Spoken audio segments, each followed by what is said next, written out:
Alright, so earlier today, while I was just scrolling on Twitter, I managed to come across this very interesting tweet right here from Uncommon Sense.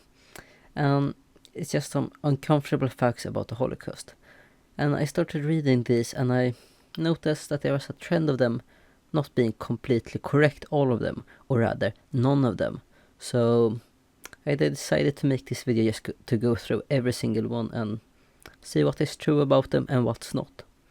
And I can give a little spoilers. None of this is true. There is no order from Hitler to kill the Jews. This is correct.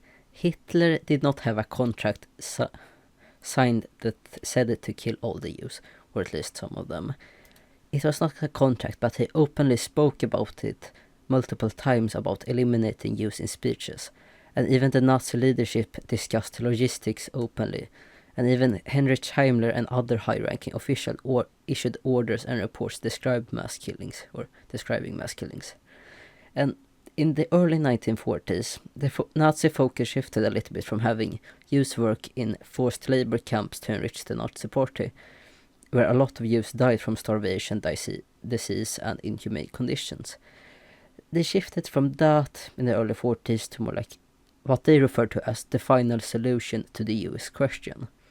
It was their last step to get rid of the Jewish problem. And this is where a lot of Jewish people were killed. And sure, some died before in the concentration camp or work labor camps and stuff like this. But this is where the majority of them came from. So there is no order from Hitler to kill the Jews in the form of paper. He did not give a direct order, but he spoke about it a lot in his speeches and therefore he encouraged it. So yeah, technically true, but Hitler wanted them dead, so yeah. There is no chemical evidence anyone was ever gassed to death. Well, this is just a lie. At Auschwitz, there have been some forensic studies that have found traces of cyanide compounds in the remains of gas chambers, which are consistent with the use of Zyklon B, which was originally a pesticide, but repurposed for killing people. There is also records of large amount of substances being sent out to camp, delivery records, as well as testimonies from both survivors and SS personnel explaining how it was. So yes, there is a lot of evidence that prove that chemicals were used to gas people. The Allies never uncovered one death camp. Well, they uncovered multiple, so if you want to put it that way, they never uncovered one. Yeah, that's true, because they uncovered multiple. As Allied forces advanced into Nazi-controlled territory, multiple camps were liberated and it was also documented what they found. Places like Auschwitz were found with gas chambers, crematoria and large amount of other physical evidence still present. And the Nazis, they tried to destroy it, like bomb it and just destroy the entire camp. But the remains of the camp were still there. The Polish government admitted that their gas chambers on display are recreation. I don't know about every single gas chamber, but I know a lot of them were destroyed and partially rebuilt in order to help with educating people about what truly happened at these places. Some of the structures were partially reconstructed after the war because the Nazis tried to destroy evidence that all of this ever happened. But this does not mean that gas chambers are fictional. The original architectural plans, construction documents and photographs taken during the war and immediately after showed that gas chambers have always been there, or well, not always, but gas chambers were used and not just recreations by the Polish government. There was never any gas bodies found. This is just so retarded, I don't know what to say. The Nazis, they used the crematoriums to get rid of the bodies after they were killed. This is just ignoring how the Nazis handled the bodies. Bodies were often cremated partially to eliminate traces and also to get rid of them. Later in the war, mass graves were reopened and the remains burned to further conceal what had happened by the Nazis. The Nazis went back and open up the graves in order to burn them again, in order to further conceal what they had done to these people previously. And despite this, there has still been found human remains, ash deposits and burial sites. There was never any piles of ashes or mass graves found. Well, this is also just wrong. Modern tools like a ground-penetrating radar have identified mass graves at sites such as Treblinka. Ash and bone fragments have also been found at multiple different locations. Like, this is just wrong, you're just lying. There is no actual truth to this. The Allies had broken the Enigma code of the Germans and never heard a word about any Holocaust. This is also incredibly misleading. Intercepted German communications did include reports from mobile killing units known as Einsatzgruppen, which described mass shootings of civilians including Jews, often with exact numbers. The Nazis also referred to their operation as the final solution and not the Holocaust, so that's maybe not the exact word Holocaust was heard. The Red Cross visited the camps and stated that they were not used for mass executions. Well, this is just like sending journalists to North Korea and see what they come home saying. The Red Crosses were only allowed into certain camps and were only shown carefully staged conditions. They weren't allowed into extermination camps like Treblinka or Sobibor. Their reports only reflect on what they were allowed to see and not the whole system. Just like how you are not allowed to go and visit North Korea however you want to. It's all just a manufactured experience. Like, they are never going to show the truth. So, like, yeah, I don't even know what to say. Like, this uncommon sense dude, I would diagnose him with mental retardation. And let's move on to the next. Paul Rasiner was a French communist inside an actual concentration camp and claimed the official story was bogus. Well, he was one of the first people to deny that the Holocaust happened, and his claims have been widely discredited.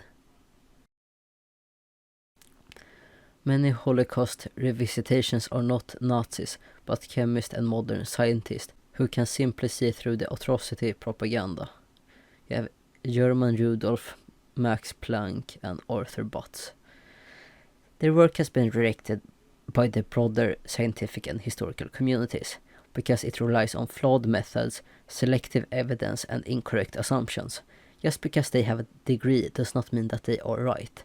What matters is whether the evidence holds up under scrutiny and theirs just doesn't. Like, they are retarded. Nobody accepts them in the society or in the scientific and historical communities because they just make up whatever they want to. The people who admitted to the Holocaust were tortured at Nuremberg. They claim that these confessions were obtained by torture is not supported by any historical record. Well, there were essentially harsh interrogation methods used in some of the cases. The trials relied heavily on documentation, like documentary evidence, internal Nazi communications, orders and reports. Much of the most damning evidence was written by the perpetrators themselves during the war. Like, these people documented their own evidence against them. There were maternity wards, soccer fields and swimming pools in concentration camps because they were work camps and not death camps. Well, some camps were labor camps and other extermination camps, and some did a little bit of both. Conditions were brutal in all of them, and facilities like pool were often reserved for the Nazi guards or only used for propaganda purposes. Let's see here. It takes 2 to 3 hours to cremate a body. The idea that millions were quickly cremated is laughable. Well, maybe for a normal crematorium it takes 2 to 3 hours to cremate one body. But Nazi camps used industrial-scale crematoria, operating continuously, often supplemented by open-air burning pits. The system was specifically designed for mass disposal of bodies, not individual ceremonies. And if you have a lot of efficient crematoria, you can dispose of a lot of bodies very quickly. Like, you have to think outside your everyday experience. Like, this is not a normal crematorium. Like, this is a efficient crematorium purposely made to get rid of a lot of people quickly. The supposed gas chambers at Auschwitz has a wooden door and would kill all of the operators if actually used. And this is the last retarded claim. I'm happy this is almost over. But the gas chambers were designed with sealing mechanism and ventilation systems. The use of Cyclone B allowed gas to be introduced and later cleared safely. And once again, the process has been described by both survivors and former SS personnel. And if you go and look at the picture of the wooden door, like, there's not like a fucking Minecraft door. Like, it is a proper wooden door that you wouldn't even be able to kick down if you tried. Like, it's not a old rotten wood or shed door. Like, it's heavy duty, and if you were locked in that room, you're not being able to escape if you just have that door. So yeah, this is like the most retarded claims I've heard in a while. And I have checked the account, and it's not an Indian spam account, which I would hope for. It's based in the United States. So yeah. And 300,000 followers. I would hope they're all botted, because yeah, why would anyone actually believe this? And yeah, this account is all just spam. 20,000 posts. Yeah, this is just bullshit. Please don't believe any of this stuff. Like, and also, well, there's this picture right here.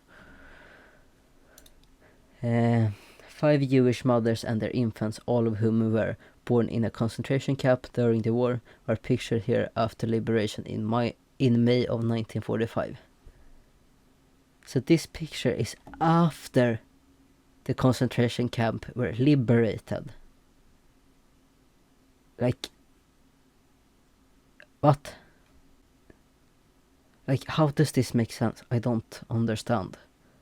Like, it's a picture after they were liberated and they are happy and have their babies. Like,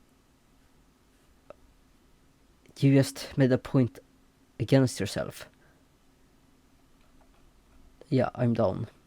I don't want to say anything more like this. Peace out.